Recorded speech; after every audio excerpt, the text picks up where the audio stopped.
안녕하세요. 월클토토 프리뷰입니다. 경기 분석에 앞서 저희 멤버방 수익 인증 사진입니다. 적중하신 멤버방 회원분들 진심으로 축하드립니다. 가족방에선 더욱더 자세한 언오버 조합에 도움을 드리고 있으며 저희 최종 조합 픽 공유를 무료로 제공해드리고 있습니다. 영상 아래 고정 댓글 링크 클릭해주시면 친절하게 안내 도와드리겠습니다. 2월 25일 경기 일정입니다. 첫 번째 에스턴 빌라와 노팅엄 포레스트의 경기입니다. 에스턴 빌라는 홈에서의 강세는 확실한 팀이라고 할 수 있을 것이다. 다만 오프사이드 라인으로 커버하던 높은 라인의 리스크가 디뉴 이탈 이후로는 흔들리는 양상이 강하다. 노팅엄이 역습으로 꽤 재미를 보고 있는 상황이고 후방이 불안정한 상황에서는 아스톤 빌라도 마구 밀어붙이는 상황을 만드는 것이 다소 부담스러운 상황임에는 분명할 것으로 보이는 상태. 노팅엄이 중앙에서는 그다지 빌드업을 유려하게 풀어가는 팀은 아니라고 볼 수 있을 것이다. 다만 역습 상황에서는 지난 경기에서도 기대 득점을 상당히 올리는 등 효율이 좋지 못한 팀이라고 보기는 어려운 것이 사실이다. 아스톤 빌라와 노팅엄과의 경기에서는 제법 골이 많이 나오는 경우가 있는 편이고 5대5라는 스코어로 무승부가 나온 사례도 있었던 대진이었다. 아스톤 빌라가 홈에서 상당히 강하다고는 하지만 스코어로 오버를 공략하는 것이 가장 안전할 것으로 보인다. 높은 라인을 커버하는 오프사이드 컨트롤이 디뉴의 이탈 이후로는 다소 흔들리는 편. 노팅엄이 지공은 몰라도 속공 상황에서는 어느 정도 효율을 높이는 플레이가 가능한 편이다. 두 번째 브라이턴과 에버턴의 경기입니다. 브라이튼은 에버튼을 홈에서 상대하는 것이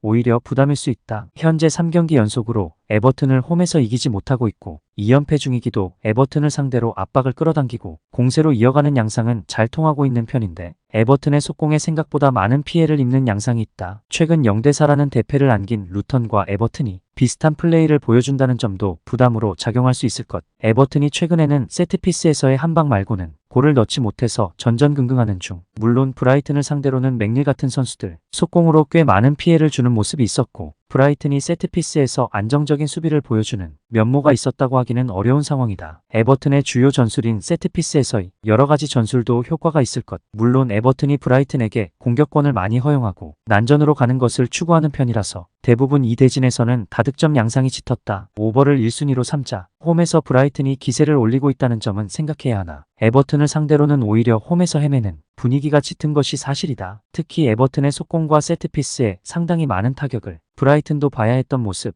물론 압박을 끌어당기고 전개하는 브라이튼의 공격 플레이 자체가 안 통하는 모습은 아니었다. 세 번째 크리스탈 팰리스와 벌리의 경기입니다. 팰리스는 글라스너 감독을 선임했고 에버튼 홈에서 무승부를 기두면서 일단 호지슨 감독 체제는 막을 내렸다. 글라스너 감독은 중앙에서의 압박과 역습 성향을 잘 보이는 편인데 팰리스가 보여주던 중앙에서의 삭제 양상을 극복할 만한 역량은 있다고 할 수 있는 감독을 선임한 셈이 되었다. 물론 글라스너 감독이 바라는 역습은 에제 올리세가 없는 상황에서는 폭발력을 장담하기 어려운 상황이기는 하다. 벌리가 실리적으로 나서는 상황에서도 너무 무력한 모습을 보여주고 있는 것이 아쉬운 상황. 중앙을 막아버리는 것으로 대응을 하고 있지만 상대의 강한 압박에 허둥대는 면모가 너무 강한 것이 원인으로 꼽히고 있는 상황이다. 그나마 역습 상황에서 측면을 경유하는 것이 공격 루트라고 볼 여지는 큰 편이나 측면도 되는 날과 아닌 날의 차이는 생각보다 큰 편이다. 언더 양상에서 팰리스가 신승하는 양상을 기대해보는 매치가 될 듯. 팰리스의 감독이 중앙에서의 삭제 양상을 덮을 수 있을 만한 압박 전술 역량은 보여준 바 있는 상황이고 벌리가 이런 압박에 대응하는 양상에서 약점이 뚜렷한 것이 사실이기도 하다. 물론 팰리스의 역습 폭발력은 에제 올리세가 없는 상황에서는 장담을 하기 어렵다. 네 번째 맨체스터 유나이티드와 풀럼의 경기입니다. 맨유의 경기력은 루턴타운에게도 맹공을 허용해야 했을 정도로 좋은 면모는 보여주지 못하고 있다. 다만 호일룬과 레시포드의 폼이 상당히 좋은 편이라 결과 자체는 잘 가져오고 있는 상황. 결국 경기력이 좋지 못해도 공격수들이 제 몫을 해내는 상황이라면 승점을 따낼 수 있다는 명제를 잘 따르고 있는 상태다. 풀럼이 일단 높은 라인을 구축하는 편이라 맨유의 공세적인 플레이 자체는 잘 통할 가능성이 높다. 풀럼은 높은 라인으로 인해서 기동력이 있는 팀에게는 수비적으로 약하다는 점이 지난 아스톤 빌라전에서도 페인으로 지적된 상황. 그나마 1차 저지선 역할을 해주는 선수가 팔리냐인데 팔리냐도 징계로 인해서 이 경기에서는 나올 수 없는 상황이다. 풀럼이 공격적으로 플레이를 하는 상황에서는 맨유의 압박을 못 이겨낼 상황은 아니라고 보지만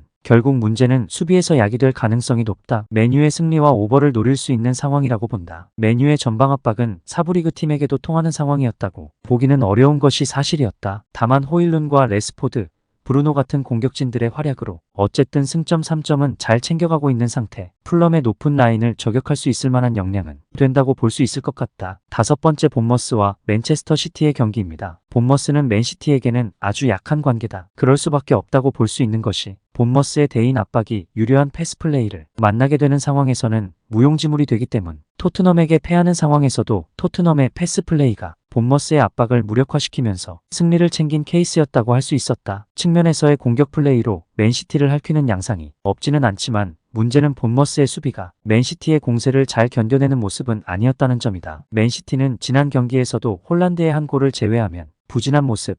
다만 지난 경기에서는 도쿠와 데브라이너가 선발에서 제외되는 로테이션이 어느 정도 가동을 한 상황으로 보는 것이 합당했다. 첼시전에서도 도쿠의 드리블이 읽힌 상황에서도 데브라이너의 개인 기량으로 기대 득점 자체는 상당히 높게 잡히는 모습이었던 것을 주목해볼 이유는 충분할 것이고 공격 시스템과 패스의 유려함은 늘 신뢰를 할 수 있는 팀이다. 맨시티가 여전히 유리한 상황이라고 보는 매치다. 유려한 패스워크가 살아있는 상황에서는 본머스의 압박을 무력화시키는 모습을 보여주었고 여전히 공격 시스템에 있어서 맨시티는 높은 점수를 주는 것이 마땅할 것이라고 본다. 도쿠의 드리블이 읽힌 상황에서도 공격 찬스를 만들어내는 데브라이너의 기량을 믿어볼 수 있을 것. 추천 배팅 드립니다. 가족방 입장은 고정 댓글 확인하시고 문의 주시면 실시간으로 무료 조합픽 받아보실 수 있으십니다. 오늘도 유익하셨다면 구독과 좋아요 부탁드립니다. 다음 분석 영상으로 또 뵙겠습니다. 시청해주셔서 감사합니다.